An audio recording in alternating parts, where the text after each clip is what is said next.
So welcome to another episode, which I think could be episode 50 something. I think it might be of the world-renowned podcast Life After Work, where four 50-something blokes get together every week, as we have done for some time now, and talk and have a bit of a chat about a subject that's close to our hearts, often in the, I was going to say the national interest, not always, in the national press, and can be going on. So my name is Rod Maxwell. I retired over 5 years ago. I had a brain tumor and stopped me from working, but it didn't stop me from talking, thank God.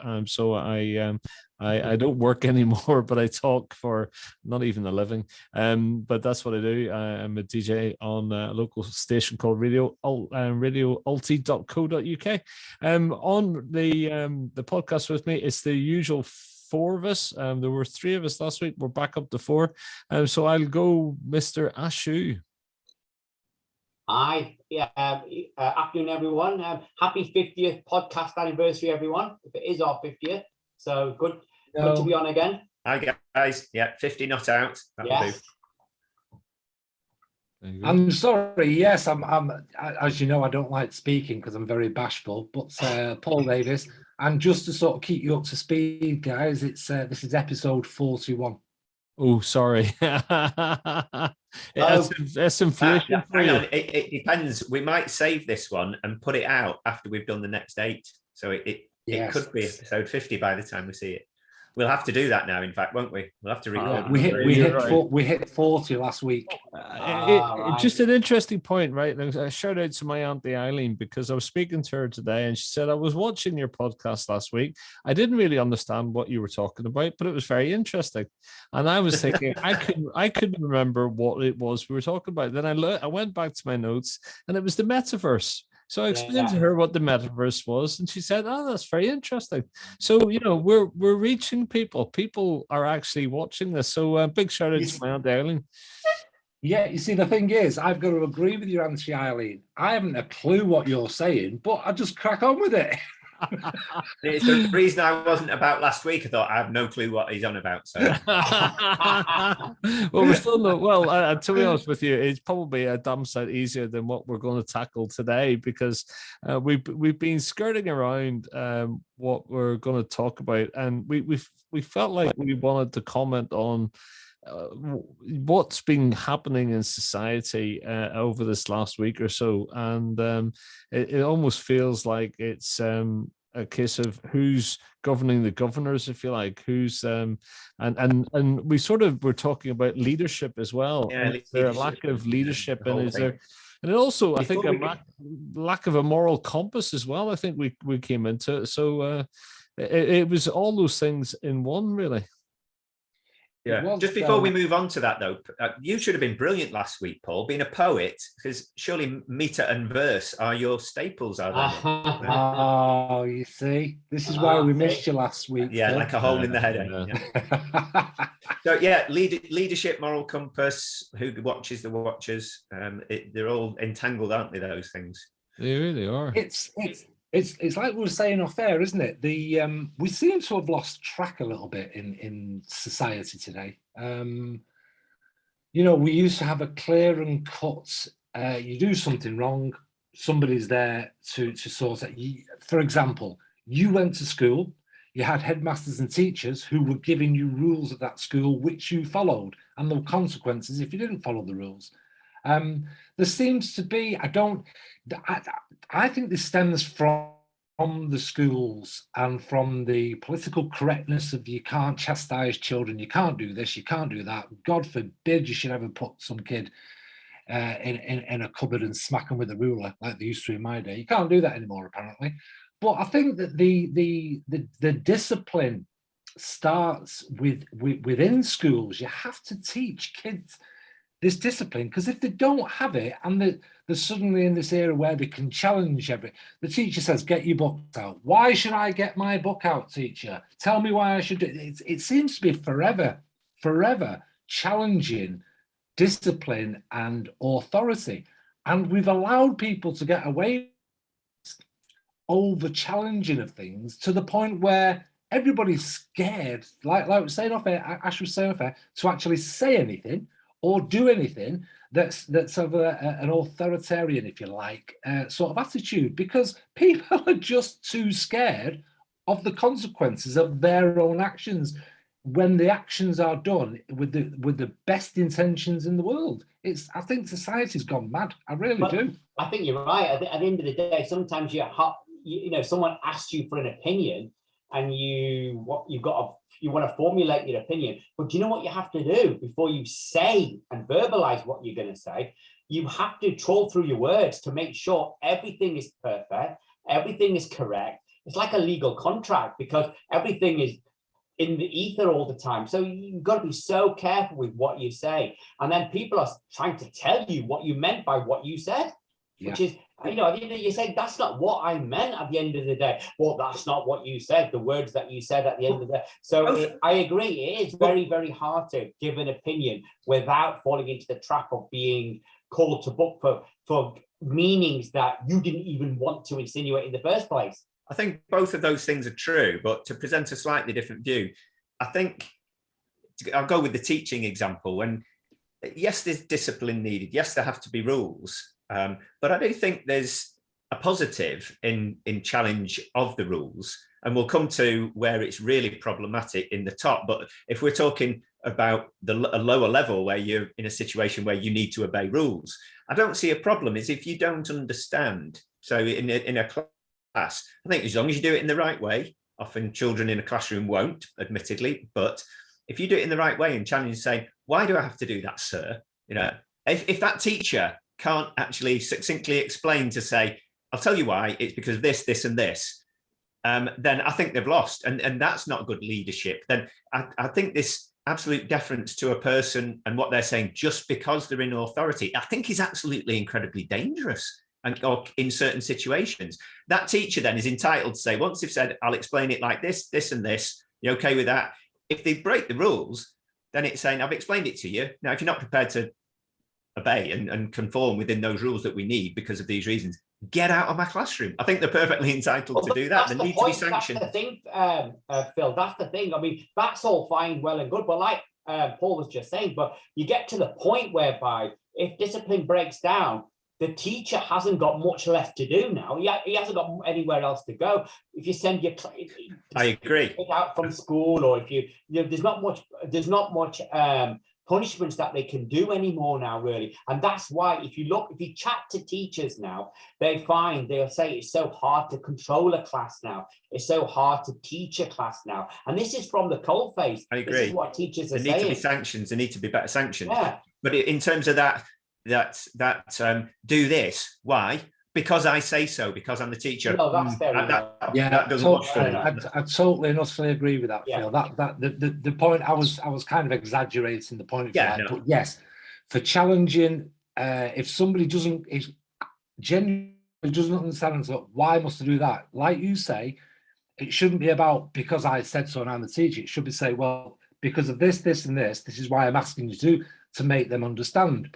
The point I was making is like Ash has brought into the equation. If you've got an unruly class, where'd you go with it? Because they're not gonna be bothered about being sent to the headmaster, headmistress, whatever, because they won't do anything. Detention, big wow. There's no so we've lost that thread where we've allowed. I'm not going to call it challenging, because I do like people that challenge for good intentions. It's taking them. I can't even say taking disruption. That's a slant on Irish, isn't it? You can't say that. Taking the rip out of people because they can. I'm going to report you to the NSPCC. That's always thrown into equations. So yeah, it's going where they've been allowed to. Here's what's happened is kids have been allowed to challenge, which is great. But the unruly ones have seen this as an opportunity, as in life, to take it that bit further. And not challenge, but disrupt. And that's where the claim culture has come in. Somebody's made a claim on something, and then somebody's thought, do you know what? I can make a claim here. What I'll do is I'll tape record certain incidents and I'll make a claim on it, because you know something. For £100,000 of their money, I'll keep my mouth shut, but I'm 100 grand better off. Just a theory. And you're right. I think that's another aspect of the sort of the way society has lost some of its positive features. But to take it back to the leadership thing and moving it higher up now, the reason I think that challenge is important to bring it into the topical current week's debate is what do you do when you see a leader who is breaking their own rules? I don't think there's any doubt. I'm trying to think, is what I'm saying controversial, but it's not. There is no doubt that, sorry to bring Boris Johnson, we won't talk about Boris all of the time, hopefully today, but it's hard not to when he's so clearly broken the rules and lied. We've now got a report that says that, which isn't even reporting on the worst breaches of it, but that's clear. It's clear that he's lied in Parliament. And we have a bizarre situation where he's allowed to do that, apparently up to now at least, without sanction. But if you call him a liar in Parliament, you get thrown out. I just think this, and the reason for that is because up at that level, it can't be about the rules. You can't make rules for the people who are making the rules. So it's a circular argument, which is why it's the who watches the watchers. They have got to be of a certain moral fibre. If he's getting anywhere near being investigated by the police, he should have gone long ago because he's not got the right sort of moral authority anymore. Well, I mean, this is where else a chance. I forget the lady's name, but she's got an awful lot of pressure and riding on her, and if this becomes a whitewash, then it undermines so much. But what I don't understand about that particular case is our whole constitution, our whole parliamentary system is such that we have the Lords as our checks for the Commons, right? We have the upper house as being something that, if you like, provides some guidance on how Parliament should preside, right? Is my understanding, and it just feels at the moment like we've got a race to the bottom. There's nobody, if you like, governing the governors. If you like, it seems like we've lost our moral compass, in some ways. But that's the point. You will reach that paradoxical situation in any system whereby who's at the top, somebody or somebody, i.e. some person or a body of people, has got to be at the top. Somebody's got to be the ultimate authority. So, the minute you say, oh, well, let's get someone to watch them, well, they become the ultimate authority. Who's watching them? Which is why it does all come down to the moral leadership. You're never going to, well, there is a way of putting some checks and balances in place. I'm not a huge fan of the House of Lords, but at least it can act as a brake on that. It brings a decision ratifying to a wider population. We can argue about who's in the House of Lords and how they get there as maybe another tangent. But whilst not a big fan, it at least does that. It has acted on a brake on some of the more outrageous things this current administration has tried to do in recent times. What gets me, and I don't know if this has been overlooked because it's not actually, I've not heard it brought into the current argument with the government and breaking the rules, but their alleged party was on the 20th of May, the Garden Party, yet the rules relaxed around COVID on the 1st of May the same year. You were allowed to see more people. You were allowed to go and visit other households. You were allowed to go outdoors for recreational purposes. Now, albeit the numbers were a lot less than they had in their garden, those rules were in place. You can look at. Let me just, whilst I'm on this particular subject. So the rules that came in, apart from the taking the exercise, this is from the 13th of May. They were announced on the 6th of May and the 1st of May, and then the 13th of May they came into play. So it's reasonable excuse to be outside was changed because you weren't allowed outside. So the reasonable with blah, blah, blah, blah. But then it goes on to say, a reasonable excuse now covers the need for people to visit a public open space for the purposes of open air recreation to promote their physical and mental health or emotional well-being.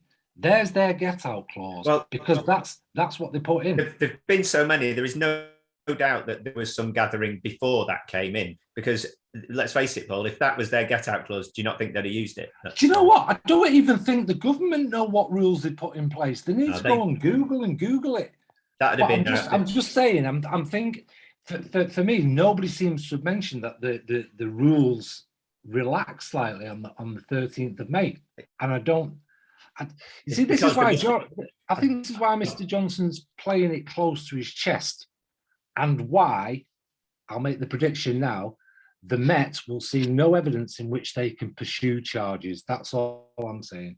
Well, I'm really worried about this cover-up. That's because the way I see it is, and they've done it before. They stick things to an inquiry and make it last a year and die a death. Have you ever seen the report into the Russian tampering in elections? Where did that disappear to? That was never published when Exactly. he hopes that time will move on. And then I blame the media for letting him off on that one. Why didn't they keep every week? A bit like this morning where they kept reminding Boris Johnson how many days it had been since he appeared. Keep on at it every week. Say, have you had the report this week yet? No. We won't get bored of it because it lets him off the hook. Same thing. It's send it to an inquiry. When he realised that inquiry, there were more revelations came out. I think he was hoping that the revelations there had been at that time when he made that decision was sufficient that he could survive a Sue Gray report. And let's not forget, the first person he appointed to do the report, he knowingly appointed him because the guy himself, Case was he called, had been a rule breaker and had a party. It's the who watches the watchers. I'll get somebody to report on me who I know has broken the rules. Is he going to criticise me for it, or is he going to save his own skin and be part of the cover? It's outrageous. You're very right, though, Phil. Sorry, Ash. I'm just saying you're very right, Phil. If it carries momentum in the media, or there isn't something new that comes into play, yes, this case will go on and probably be ousted and have to retire. But it will, like you say, the inquiry will go on and it'll die a death because I mean, the indiscretions of a certain royal house member, Andrew. I know how to take the onus off him. Let's knight bloody Lionel Blair, not Lionel Blair, the other guy. Tony. Yeah, Tony Blair. Give him a knighthood after 15 years of not being. What for? Oh, does it take the onus off anybody else? Oh, yeah, absolutely. Always watch for that. The distraction techniques. Let's face it. I'm really worried. I mean this deadly seriously as well. That a war would be the best thing that could happen to Boris Johnson for his survival chances at the moment, wouldn't it? That really worries me. What did the Falklands do for Maggie? Well, exactly. Think Falklands and Thatcher. It turned out. Well, he's going to the Ukraine, isn't he? He's going to the Ukraine to try and smooth things over. He only has to come back like Neville Chamberlain. War. You know, I mean, look at Churchill. And you're already hearing it from certain parts of the media, and partly it's true. We've got more serious things than cake to be talking about. In a way, that's half true. It's not about the cake, though, Phil. I mean, I'm just using the terms that we use to trivialize it. But you're right. I know. No, but I know with the partying and thing. But you actually alluded to it anyway, Phil. You basically said it's symptomatic of a leadership, i.e., Johnson, who is mired in his own. I can say incompetence, corruption, pick a word, whatever it is. I mean, you look at the one, remember a few months back, do you remember one of his ministers was done with a conflict of interest with a company and he did actually £300,000. And what did he do? He didn't sack him. He wanted to change the rules to make sure he could actually stay on. Was that Owen Patterson? That was Owen Patterson, wasn't it? Rather than sacking someone who did the egregious example of, he's blatant. He said, do you know what? Let's manufacture and change the rules so he can get away with it. Because he's one of his cronies and they'll all tighten the circle and protect each other. And going back to that point, I worry that having got Sue Gray and realised other revelations have come out, this is going to be maybe not survivable. I need to mitigate this somehow. Seems a bit of a nuclear option to have yourself referred to the Met for criminal investigation. But I genuinely believe he saw that as the best opportunity to deflect from the Sue Gray report, hamper it. Why on earth the Met have seen fit to do this? I have no idea. They could have done that. They had the evidence already. months back and chose not to. Why did they do it at that particular time? Well, I'll tell you now, a couple of things are going on, because you may have noticed that the BBC are under fire within the government at the moment, and the license fee might be going. I personally believe that is a little bit of a backhander to the BBC for don't push us, don't challenge us too much, because that's we're going to go down this road. And I think also Met Police, it's politics, and I think Met Police might have just been playing a game in order to keep on side of the government. You don't know, but see, this has so many angles to it, doesn't it? And I'm going to let somebody else speak for a bit. Yeah, we're all very passionate about it. But yeah, it was. You just mentioned something there that's instilled something in my mind, and I can't think what I was going to. Well, while you're thinking, Paul, then, and interrupt me if it comes back to you, but I was going to go with two things. There's obviously the role of the media involved in that, and the fact that this government has been no fan of the BBC and are effectively trying to abolish the model that because they see them as anti. They're too left wing. They're not representative. The fact that they've been the most respected news organisation for being unbiased over the last 100 years is neither here nor there to them, because they don't support them, because they give them uncomfortable truths and hold them to account. They've been put under pressure to say, "Oh, we'll remove your funding," and that links also to the Sue Gray Met Police. Who do you think they've got more influence over? Sue Gray, who's got apparently an impeccable reputation for integrity and notwithstanding pressure, and she's an individual who's got nothing to gain and nothing to lose. She can be independent. The Met Police, who do they get their funding from? Who might seek to increase if the police manage to help Boris Johnson survive? Would their funding increase, do you think? Possibly. Good grief. This is the time for the police to ask for a 4% pay rise, if ever there was one. Do you know, genuinely believe it might be. Yeah, let's see what happens. I don't think he'll survive. I think this is just gone too far. He's too far over the line. Well, I don't think this is a case of actually Boris, right? I don't think it's just that.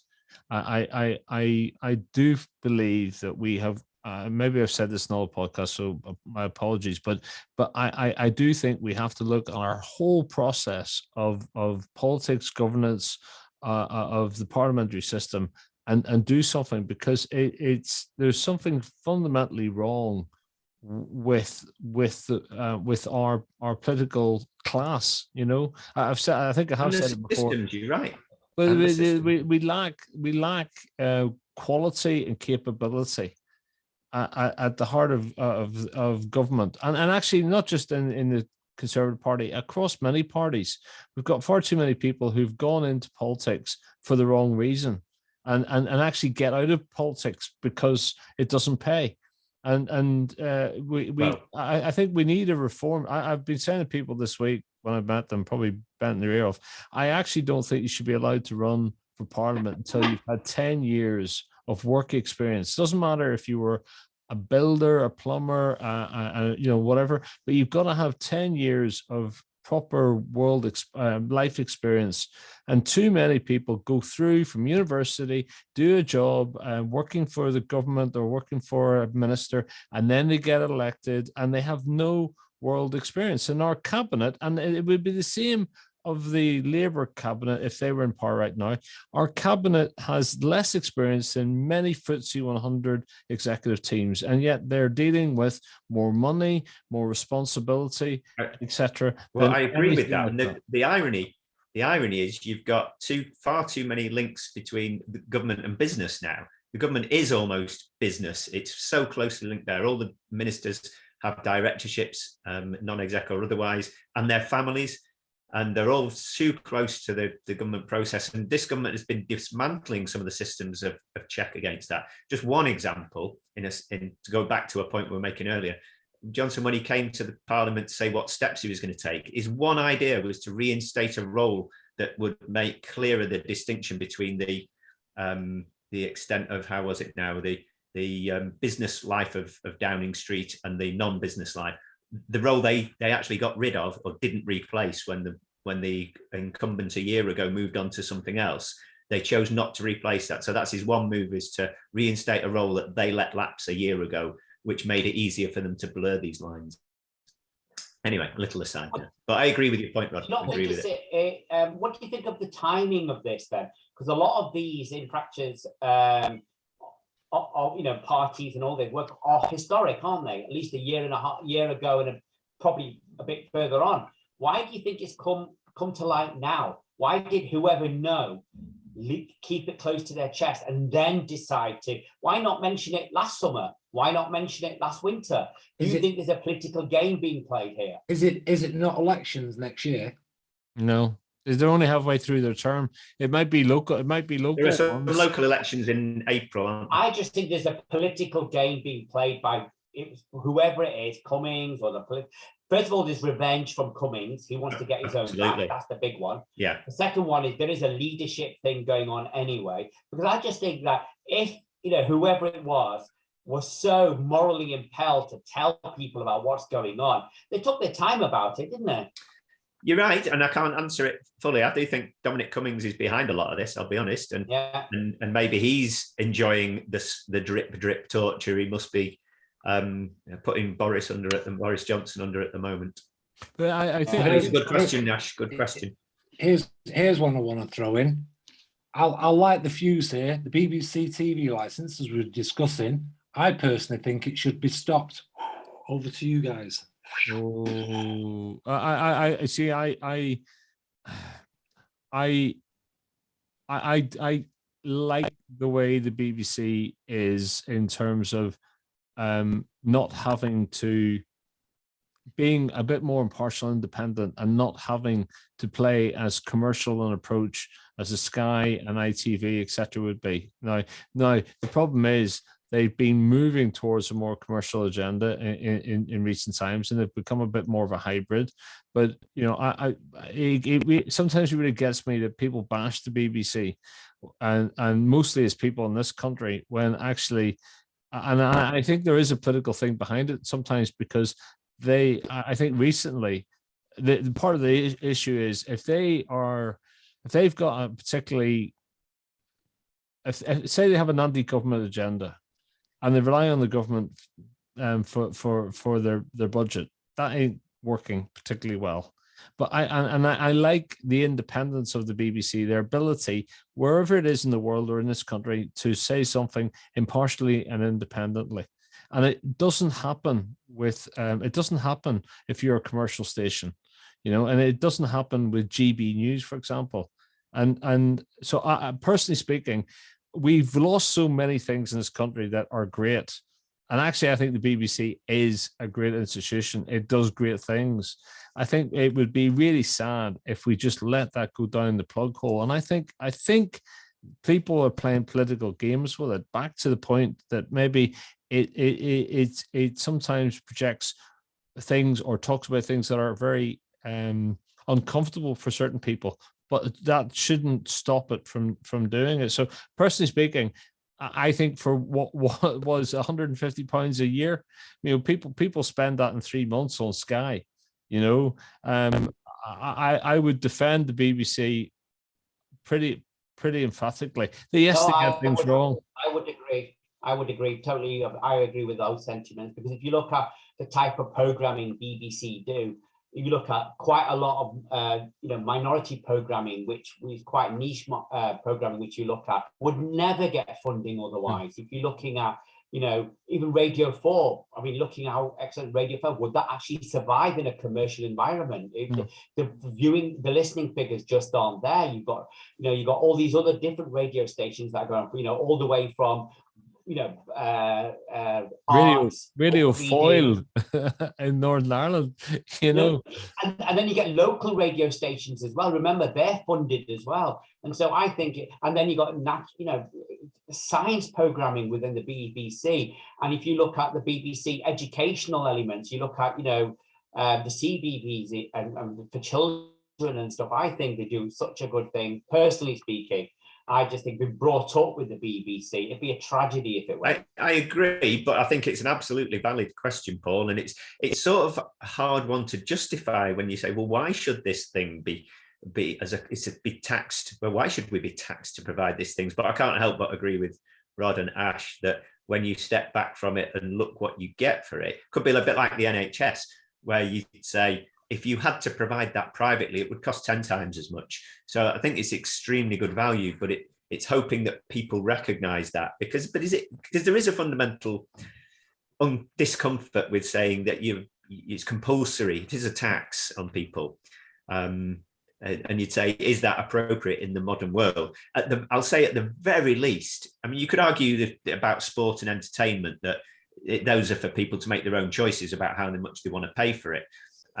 But you've raised the two particularly salient areas where it comes into its own, and it's the arts, because there's something cultural. It's not just, it's something wider and bigger and about the national character, and also the importance of the journalism aspect about independence. It's a really tough argument, because we've just been saying about the potential government influence that BBC could come under, but I think there are some checks against that. And I think what would be worse is at least they have a chance of trying to demonstrate independence. Whereas, as you say, you look at GB News, look at CNN, Fox, whoever owns Murdoch's empire, whoever owns those media channels, then that's whose views you're getting. And it's dangerous, okay. I think. So I think it's the best model. What if it could be run without the license fee? If it could be run, okay, as the BBC, as it is now, but they take away the license fee. So it's exactly the same and take away the license fee. Because I think, and why I say this is because I think it was demonstrated when the government, let's put it on air, the government threatened the BBC. Get too carried away, we're going to stop your money. That's how it was. Yes. And I think without that threat in the future, I actually think the BBC's a massively big established brand. You know, it's people.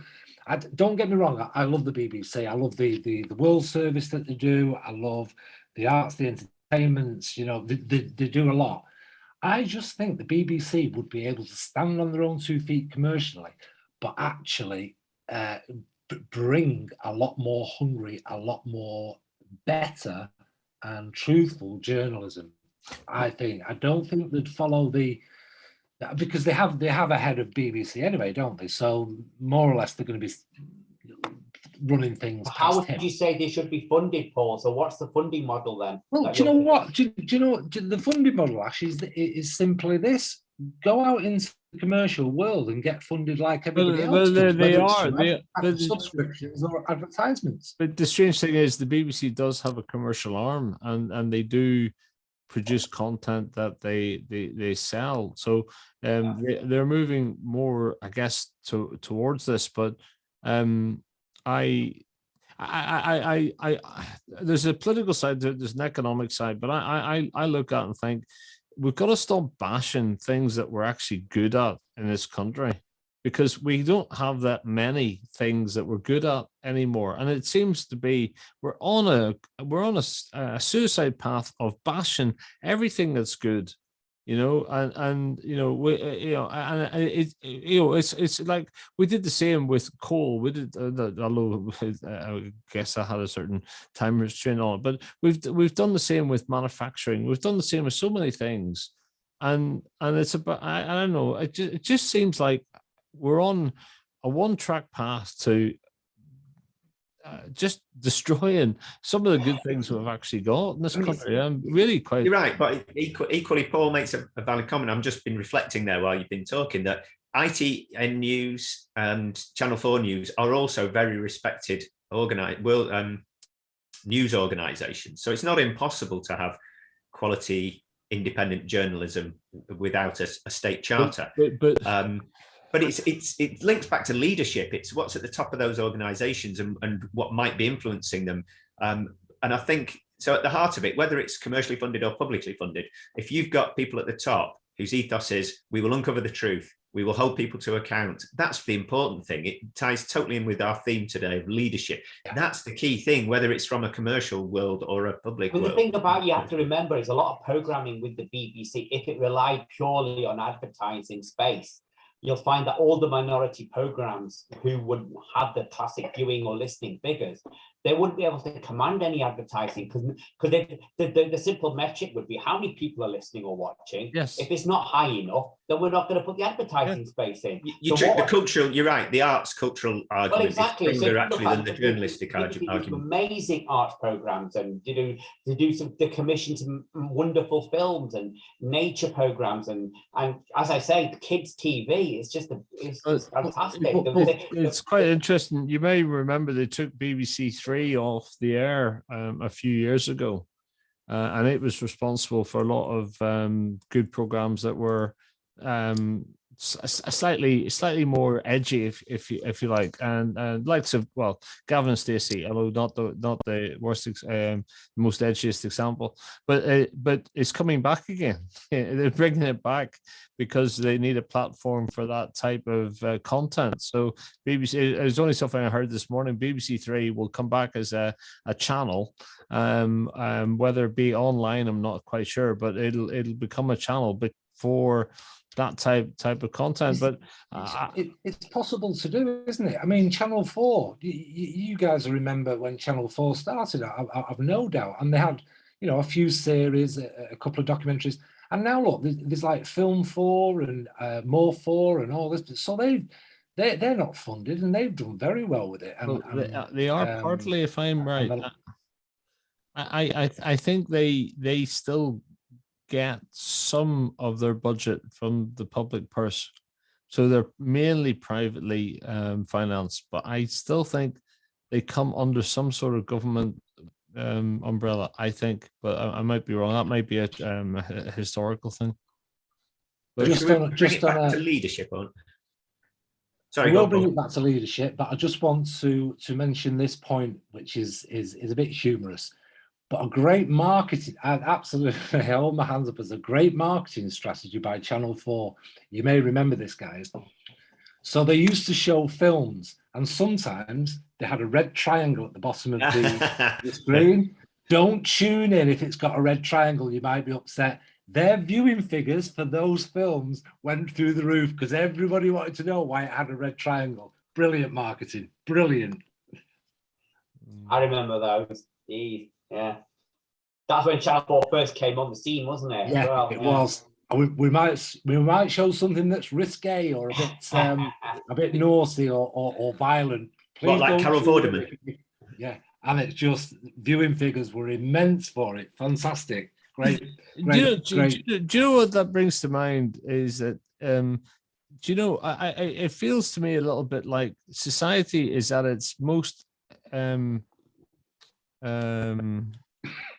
hypocritical at the moment, in that you get people who seem to be hugely embarrassed, mortified, or upset with some certain content, but actually all it does is drive that to other places. It still exists, it still happens, and I guess it comes back to a little bit of leadership, or maybe it's a moral compass. I don't know, but we've never been more aware and discuss ethical things or things that are, about society, but actually we've never been more I don't know. It's never been more raw. If that's a terrible way of explaining it. We spend far too much time. This is my thing with leadership and how it's all going.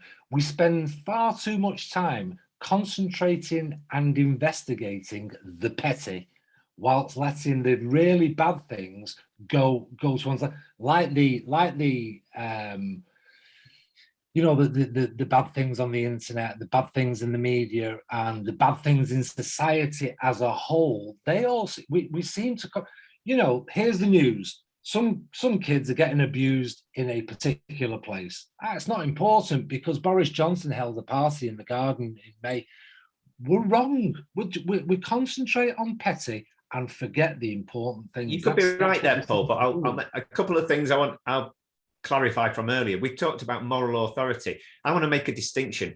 I am not, and I'll use Boris Johnson as the example. I am truly unconcerned. I don't look to him as the Prime Minister for my moral authority, or his moral I don't look to him for his moral authority on, for example, family matters. I don't give a hoot how many children he's got, how many wives he's had. It really doesn't bother me. If I think he could be running the country properly and with integrity, all the rest is fine. It doesn't bother me. So when we talk about moral authority, it's not that I mean, actually. I'm not saying you guys do mean that, but I just want to make it clear there's a distinction. And I would regard that in terms of what you just said, Paul, as it might not be petty to those individuals involved, but it's his private matter. It's small time. It doesn't matter to me in terms of the big issues of running the country. And you're right. To bring it back to the other issue we're talking about, in one sense, cake and dividing lines between work areas, it can be seen as petty, but there is something fundamentally underlying that is really important there about integrity. And do you know what? If you'd have come to Parliament a few months back and said, do you know what, guys, we got something horribly wrong in terms of what we did back in then. We were telling you all to lock down, and because it was our workplace, we had some parties that blurred the lines. We see now that we got that wrong, and this was going on a lot. I think they'd have been forgiven. Even I wouldn't have a problem with that.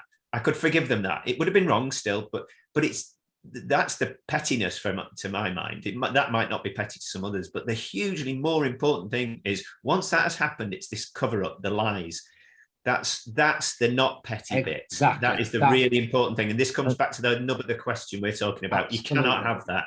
You just can't have that. Well, if you're prepared to lie about that, where does it end? Where does it stop? And that's the potential danger here, is that it comes back to trust. Actually, fundamentally, exactly. That's it. Yeah.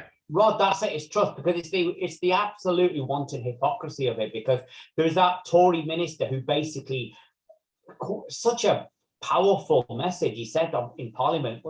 He's saying, he asked Boris, he asked John, he said, "Am I a fool? Am I a fool for not seeing my mum who, I think he was saying that at a funeral he couldn't give any of his friends a hug or his family a hug or anything like that." And it was such a moving point, because he said, while you were doing that, I wasn't able to do this. And does this make me a fool? In other words, does it make the country a fool? The point being is the fact that it is petty about cakes and this, that, and the other. I didn't know. I mean, how many parties this guy's walked into, God only knows. But if you're looking at it, it's what this represents, in the sense that the lawmakers, like you said to us before, the lawmakers are meant to actually follow that law, and they haven't been following that law, whilst all the while expecting the whole population to follow it. And they were getting fined for it. They were getting petitioned for it.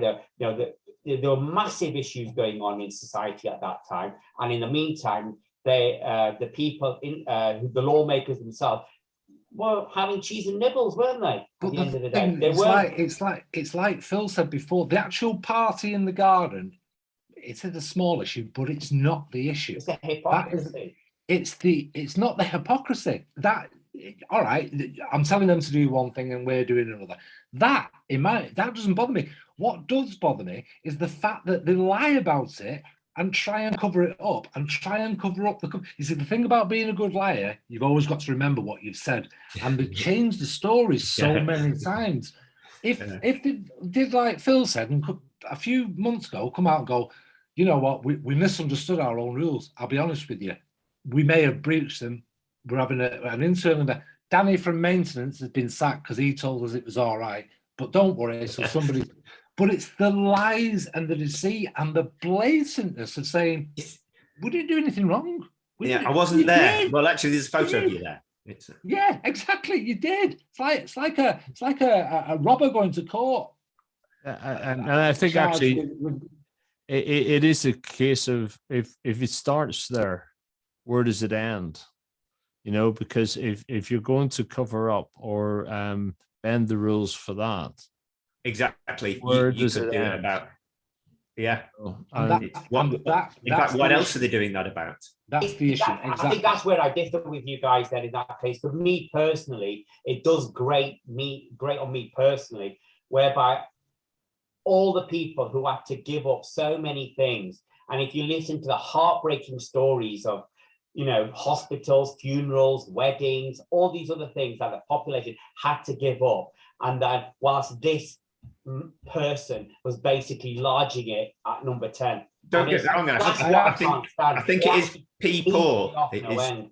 It is absolutely pea poor in terms of leadership, but it pales into insignificance. So you get something far more insidious and dangerous when we move to this level of hiding it. So I appreciate it grates, and it grates on me too. Yeah, and It's it almost does- like that pales by comparison. It does great on me, but can we honestly say hand on heart that 65, well, no, let's say 60 million UK residents all stayed indoors when the rules came? No, they didn't. They were out in the park having picnics and flauns, and still to the day in the end, there were members of the public. Now I know I'm not making excuses for the government, but we have moral fibre where we can say you were wrong. It does great, and I can't stand the lies. But I can bet you bottom dollar there's groups of people out there who were having that beer and that picnic going, go on, Boris, nice one, son. Well, and this is the dangerous bit, is that he has tuned in to a certain, right, here's a statement a la Paul here that'll just to lob it in there. Boris Johnson is an example of a great leader.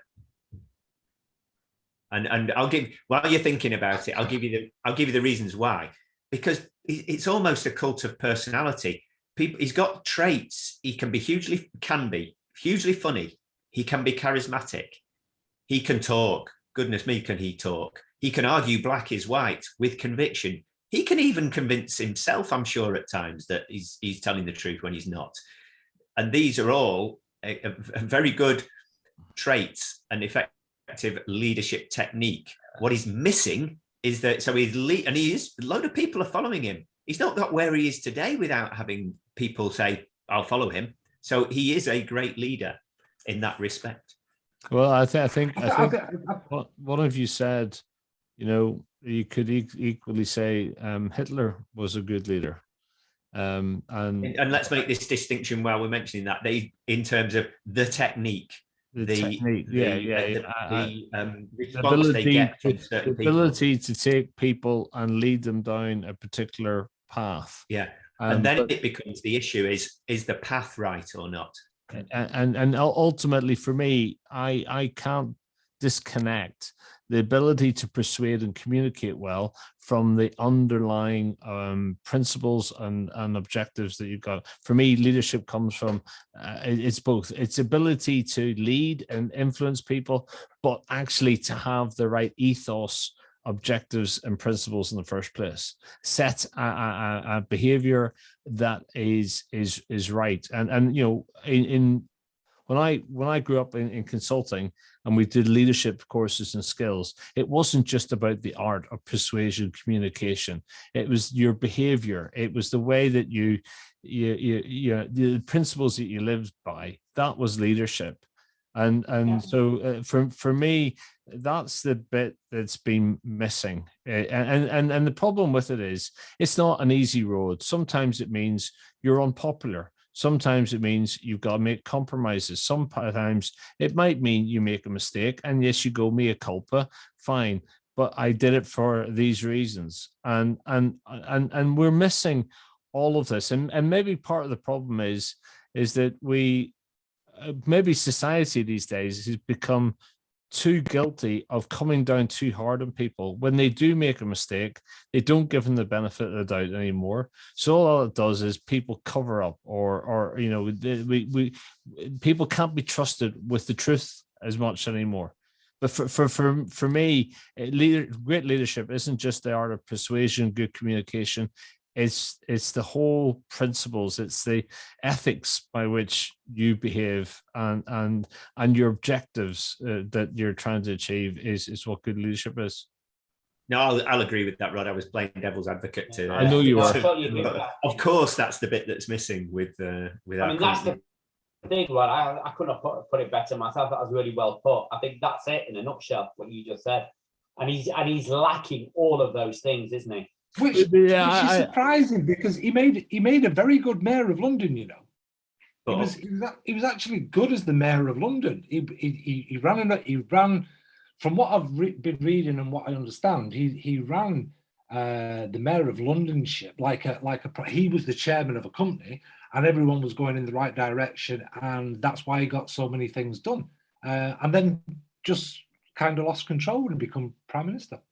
Yeah, well, certainly in manufacturing, although I will remind you, the corruption element was there back then when he funded his mistress at the time for her business. Yeah. Oh, misdemeanor, my friend. We've all got him. We've all spent money there. Just a few 100,000 of public money. Just to take it away from Boris at the moment, I would actually say that it isn't just there isn't just a vacuum in our political life. There's a vacuum in a lot of different areas where leadership is lacking. And you know, in some ways, I think people are less prepared to put their head above the parapet anymore, because you know it's too easy. People shoot them down too much, and I think that in this country at the moment, I charted actually with probably from the mid-90s onwards. I think we've just been sliding away from people taking a stance, people also investing time to understand somebody else's stance without just obliterating it or criticizing it too quickly. And I think actually it's become too, maybe it's too difficult, but we are lacking leaders in many different fields. I mean, I just as an example, you know, I look at Manchester United just for a minute, right?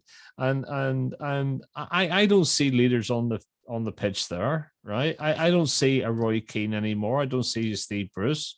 And it's almost like we've all agreed to not upset each other, and nobody can be bothered taking true leadership.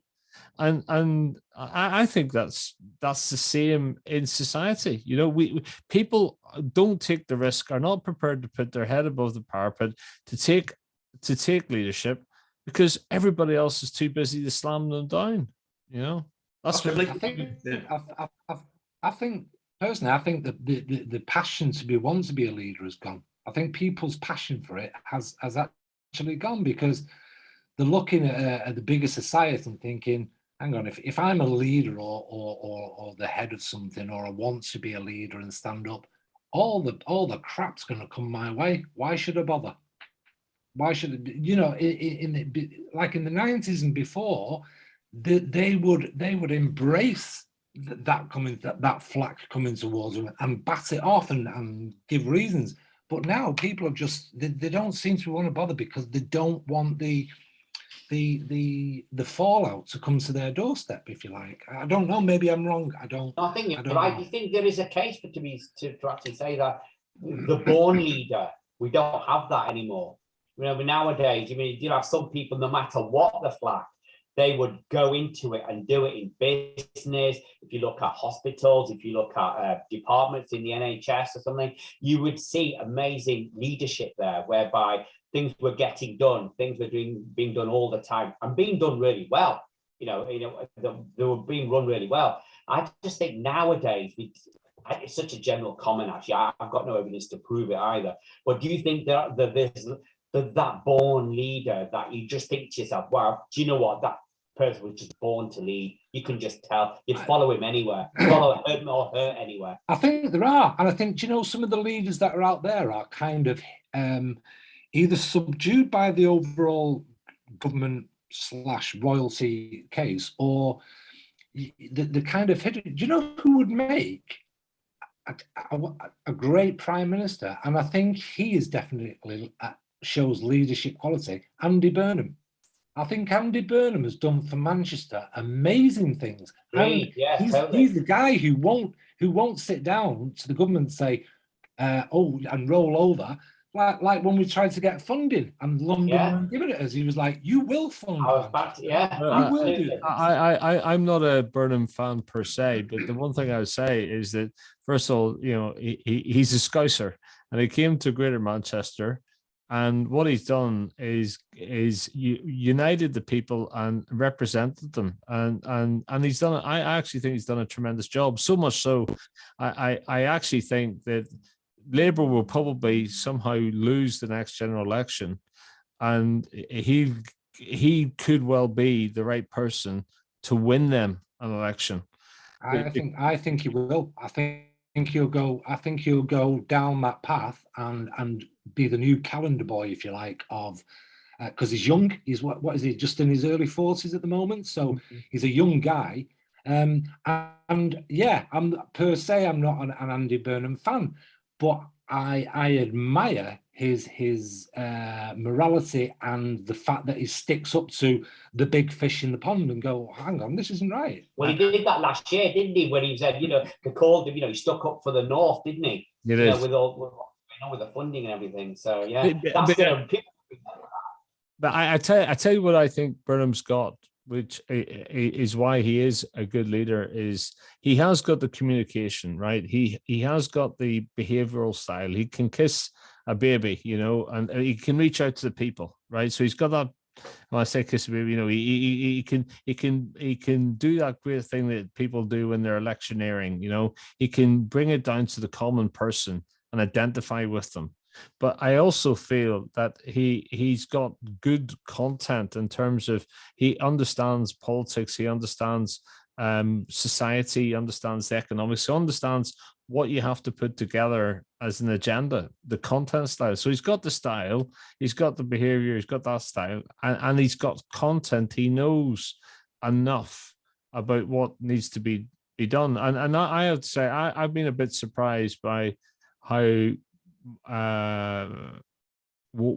much more warmer I am to him. How much because I think he came here and it was a tough gig to come to Manchester as an Evertonian, and what he's done is he's represented Greater Manchester fantastically well, and he's not been afraid to, he hasn't pulled the punches. He's get in there, and I think he's got what Starmer doesn't have, which is he's a bit more streetwise, and Starmer comes across intellectually quite well, but he just doesn't have the narrative at times. And I think Burnham's got that. I think you're right. I mean, Burnham's got the passion, but Starmer doesn't seem to have that passion, does he? The very forensic, very.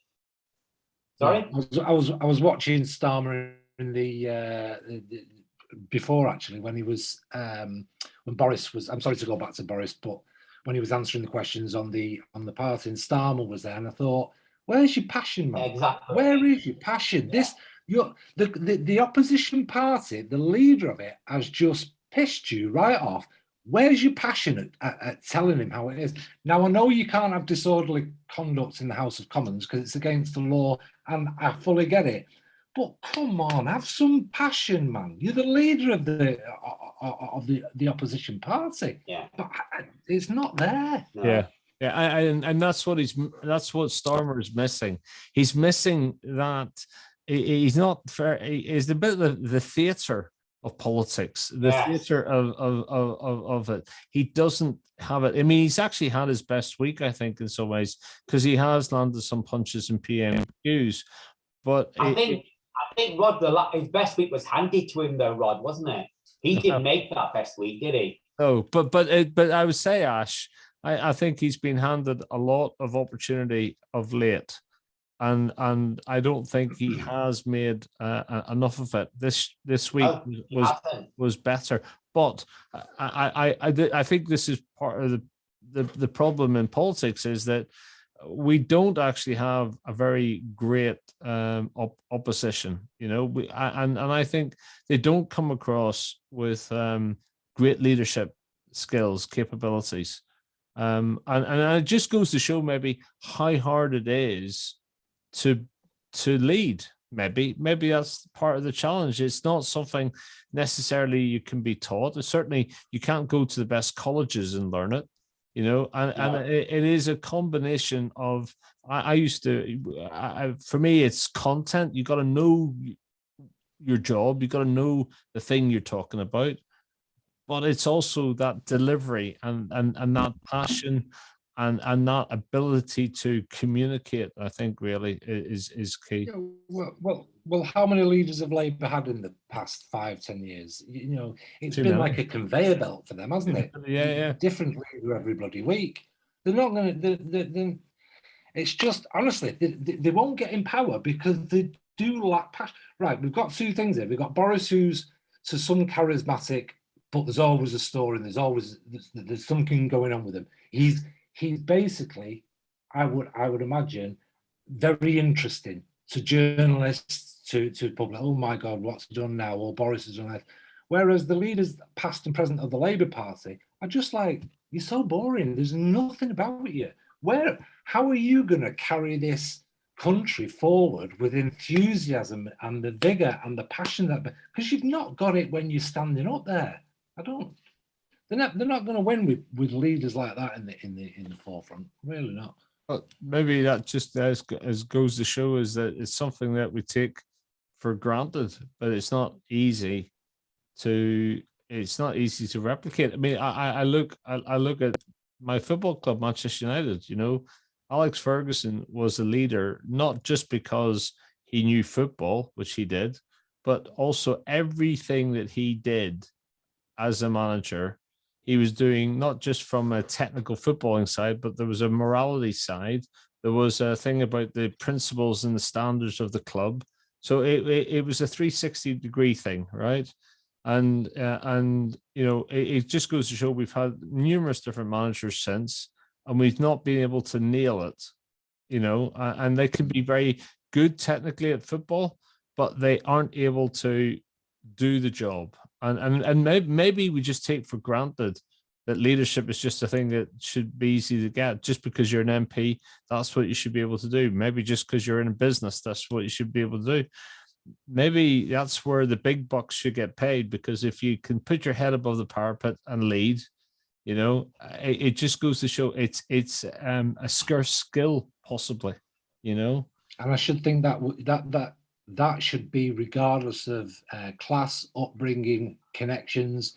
If leadership's recognised from any walk of life, that should be nurtured, and that's what. Exactly like the people like Andy Burnham. I seem to be Andy Burnham's best friend today, but the people like Andy Burnham are there because they've come up. They've come from Everton, and they've kind of got that little bit of life experience that we were talking about. The thing, Margaret Thatcher was a great leader because Margaret Thatcher also went up through the ranks, but before that, she was, if for want of a better phrase, she was a commoner. She was her dad was a shop owner, so she knew. So she's come up with that life experience. It's these people that go from grammar school to college to Eton, my God, and then come out and they're in politics. They couldn't even change a tire on a bloody car. They couldn't even bath a baby because they've got no life experience, and they're expected to run a country. No, can't do it. Can't do it. I could be Prime Minister. Paul for Prime Minister. You look a bit like Andy Burnham, actually, Paul. I love how we've now propelled Andy Burnham to the state of PM. He's got a long way. No, I'm voting for Paul now. There are other Labour delegates out there, ladies and gentlemen. But the Everton glasses, Paul. I'll leave you with this. Growing up in Northern Ireland, I used to look at mainstream British politics and think, some of our politicians are just an embarrassment with the things they used to say and the way they used to get on. And I've now come to the conclusion that maybe they weren't so bad sometimes. Not that bad. No. But where we are now. Yeah, but it's a peculiar thing. It seems to be following me around somewhat. So maybe I should move. There you go. Well, look, interesting. I think that's probably our longest podcast ever. But it's probably the biggest subject we've ever tried to tackle. And it was episodes 41 to 50 in one, wasn't it? Yeah. Leadership. It up. Yeah. It's funny how it always comes back to football, though, isn't it? You can always bring it back to football. You know, You can. the greatest managers sometimes, they weren't always the best footballers. They weren't, but they had an edge about them, didn't they? That's the same in the cricket as well. There's lack of leadership in the England cricket team as well, I think. Press stop. Well, there you go. Well, if we haven't, Actually, we'll do one on cricket. We'll do a cricket podcast one day. But if we haven't when England start winning again, if we haven't been subjected to some sort of barring on YouTube or something for what we've been saying over the last couple of weeks, or last week, this week, sorry, I should say, we'll be back next week again. Okay. Yeah. Have a great week, guys. have a good week. Great week, yes. Bye bye. Enjoy yourself.